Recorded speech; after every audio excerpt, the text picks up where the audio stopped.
৪৭ বছর পর বাবার খনন করা খাল পুনর্খনন করলেন পুত্র। ঢাকা চট্টগ্রাম মহাসড়কে ভয়াবহ দুর্ঘটনা,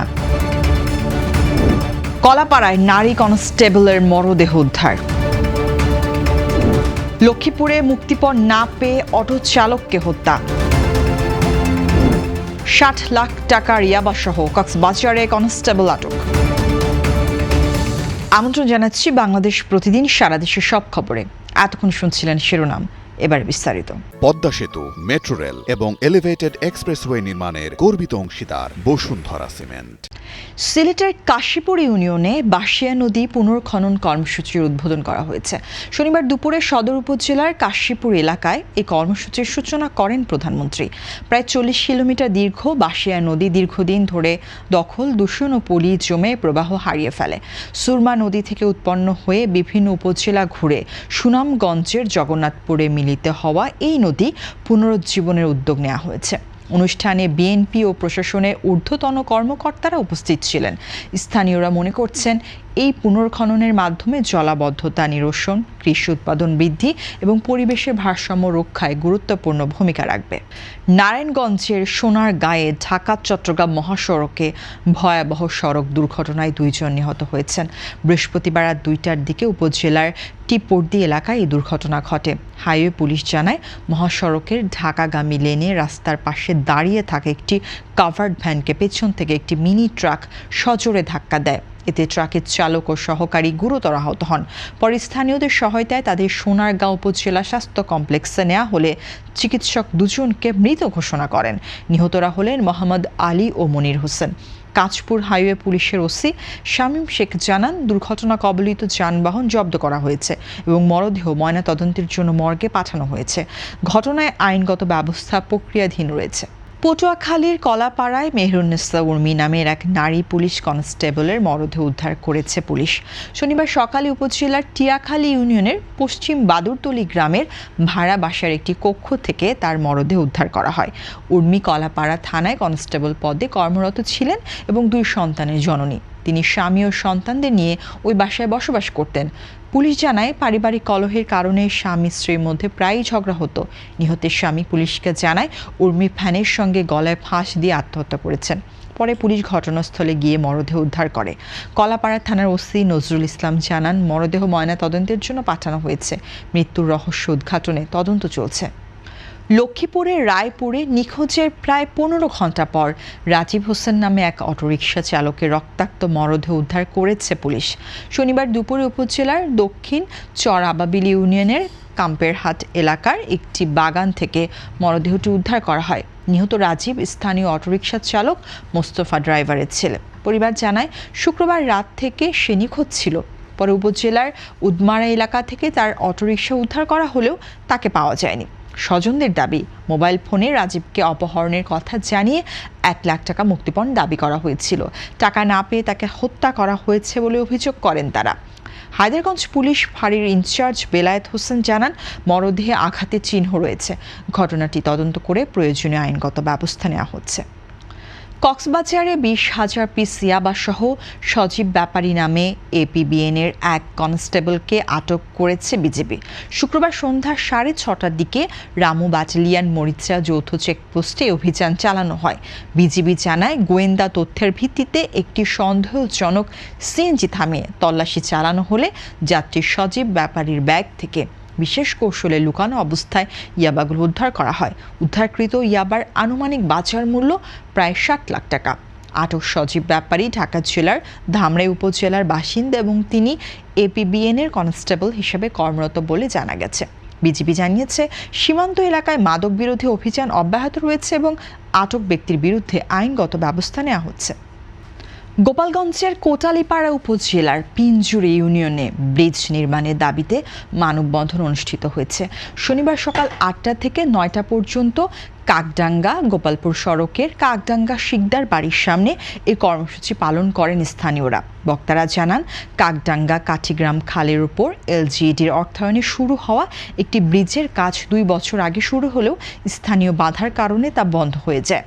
গুরুত্বপূর্ণ এই উন্নয়ন কাজটি দ্রুত পুনরায় চালুর দাবি জানান তারা। এলজিইডির কর্মকর্তারা জানান, জায়গা সংক্রান্ত জটিলতার কারণে ব্রিজের কাজ বন্ধ রয়েছে। প্রয়োজনীয় জমি পাওয়া গেলে পুনরায় নির্মাণ কাজ শুরু করা হবে। পিরোজপুরের মঠবাড়িয়া উপজেলায় একটি তালাবদ্ধ ঘর থেকে প্রায় 15 লাখ টাকা মূল্যে 30 কেজি গাঁজা উদ্ধার করেছে পুলিশ। তবে অভিযানের সময় কাউকে আটক করা সম্ভব হয়নি। শুক্রবার সন্ধ্যা 7টার দিকে মঠবাড়িয়া পৌর শহরের আরামবাগ এলাকার মাওলানা মঞ্জিল নামের একটি বাড়ির ভাড়া বাসায় অভিযান চালিয়ে কষ্টেপে মোড়ানো অবস্থায় গাঁজাগুলো উদ্ধার করা হয়। পুলিশ জানায়, দীর্ঘদিন ধরে ওই বাসায় মাদক কেনা বেচার তথ্যের ভিত্তিতে অভিযান চালানো হয়। ভাড়াটিয়া সাজিদুল রহমান মজিদের তালাবদ্ধ কক্ষ থেকে এসব গাঁজা উদ্ধার করা হয়েছে। মঠবাড়িয়া থানার ওসি মোহাম্মদ রবিউল ইসলাম জানান, উদ্ধার করা গাঁজার বাজার মূল্য প্রায় 15 লাখ টাকা। এ ঘটনায় আইনগত ব্যবস্থা প্রক্রিয়াধীন রয়েছে। যশোর সদর উপজেলার হৈবতপুর ইউনিয়নে 3 কিলোমিটার দীর্ঘ সিরিজ খাল পুনর্খনন কাজের উদ্বোধন করেছেন বিদ্যুৎ, জ্বালানি ও খনিজ সম্পদ প্রতিমন্ত্রী অনিন্দ্য ইসলাম অমিত। শনিবার সকালে তিনি নিজ হাতে মাটি কেটে খনন কাজের উদ্বোধন করেন। প্রতিমন্ত্রী বলেন, খাল পুনর্খনন শেষ হলে আশপাশের 17টি গ্রাম জলাবদ্ধতা থেকে মুক্ত হবে এবং কৃষি উৎপাদন বৃদ্ধি পাবে। তিনি আরও জানান, সারা দেশে খাল পুনর্খননের সরকারি কার্যক্রমের অংশ হিসেবে এই প্রকল্প বাস্তবায়ন করা হচ্ছে। দুর্যোগ ব্যবস্থাপনা অধিদপ্তরের তথ্য মতে প্রায় 77,19,000 টাকা ব্যয়ে 3 কিলোমিটার দীর্ঘ খালটির পুনর্খনন কাজ বাস্তবায়ন করা হচ্ছে। 2025-26 অর্থ বছরের অতি দরিদ্রের কর্মসংস্থান কর্মসূচির আওতায় দৈনিক মজুরি ভিত্তিক শ্রমিক দিয়ে এই কাজ পরিচালিত হচ্ছে।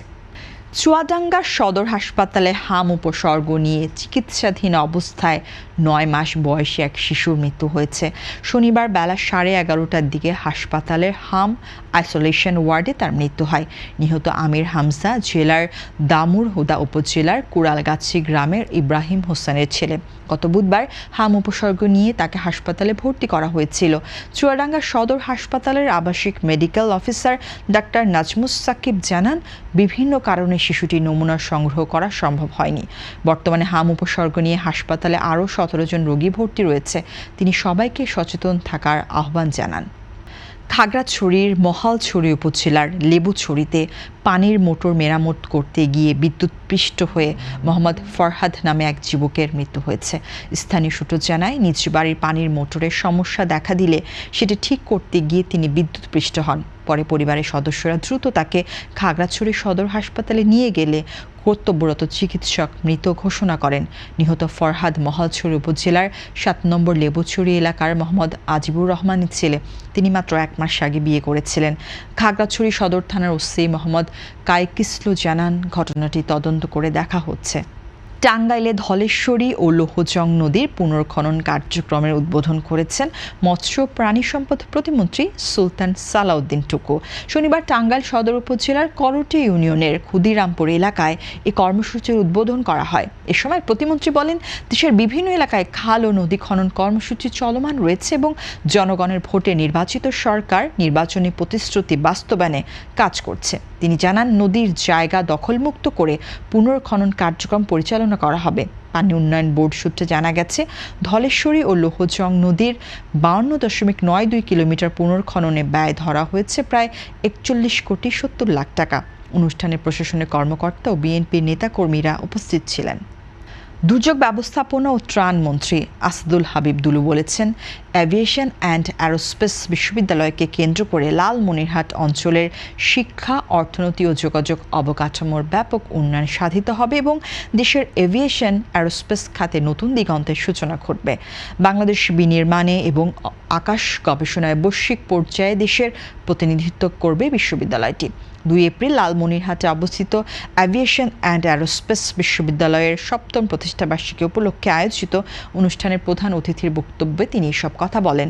উৎসবমুখর পরিবেশে দিনব্যাপী নানা আয়োজনে উদযাপিত হয় প্রতিষ্ঠাবার্ষিকী। সকালে বর্ণাঢ্য আয়োজনের মধ্য দিয়ে দিবসটির আনুষ্ঠানিক কার্যক্রম শুরু হয়। পরে মন্ত্রী বিশ্ববিদ্যালয়ের আধুনিক ল্যাবরেটরি ও গবেষণাগার পরিদর্শন করেন এবং সার্বিক কার্যক্রমে সন্তোষ প্রকাশ করেন। দর্শক, এই ছিল এখনকার মতো সংবাদ। এতক্ষণ সঙ্গে থাকার জন্য ধন্যবাদ। পরবর্তী বুলেটিন দেখতে চোখ রাখুন বাংলাদেশ প্রতিদিনের ফেসবুক পেজ ও ইউটিউব চ্যানেলে।